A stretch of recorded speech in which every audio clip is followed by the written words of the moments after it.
Thank you so much.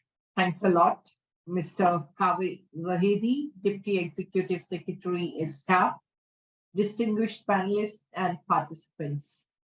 In partnership with the Carnegie Climate Governance Initiative, that commonly called C2G, TERI is very happy to co-organize at the 7th session of the Committee on Environment and Development this UNESCAP side event titled Managing the Risk of Temperature Overshoot in the Asia Pacific, the roles, if any, of carbon dioxide removal and solar radiation modification. Now, very rightly mentioned that the temperature overshoot, which is appearing more and more likely, and that perhaps it's our defeat so far, the 1.5 degree centigrade goal becoming very difficult to abide by. And it is definitely asking for newer approaches that will look for solutions. Indeed, most low temperature pathways presented in the IPCC special report on 1.5 degree rely on a huge expansion of bioenergy use, and with subsequent carbon capture and storage or a massive afforestation program to extract atmospheric carbon dioxide. But do we really have the land? Can we really do it? So these are questions yet to be answered. And some of these techniques, while they are focusing on removing CO2 from the atmosphere, recycling it and determining safe and permanent storage options.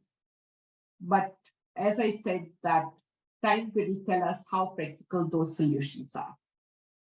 And we are still some distance away from broad commercial adoption of safe underground CO2 storage options as well. Considering this, it's becoming that we need to seek techniques that seek to cool the earth through solar radiation management, or SRM. Such SRM approaches do not affect the quantity of carbon dioxide in the atmosphere, yet seek to reduce global temperatures. While not really a solution, it provides a sort of breathing space to undertake needed decarbonization.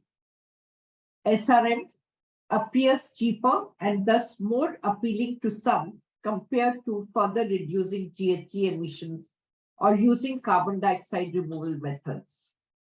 But it arouses controversy as it has a huge and unclear risks associated with its potential impact on crops, weather conditions, drought, biodiversity, and so on. And also likely uneven sub-regional and regional impacts. It may well also prove to be detrimental for some regions and some communities, especially those in the global south who are already confronted by the burden of tackling the climate change challenge. Such issues would no doubt be explored in today's panel discussion. Against this background, TERI annually organizes the World Sustainable Development Summit, and in fact, it will be the 22nd session in February next year. And this is the largest annual gathering on sustainable development issues hosted anywhere in the global south.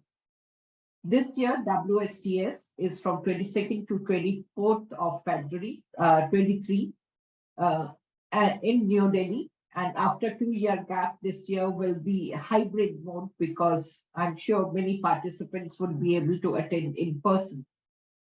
And given the growing and highlighted relevance of this topic, TERI and C2G would be taking our partnership forward by convening a thematic track on science and governance of climate altering technologies at WSTS 23 session.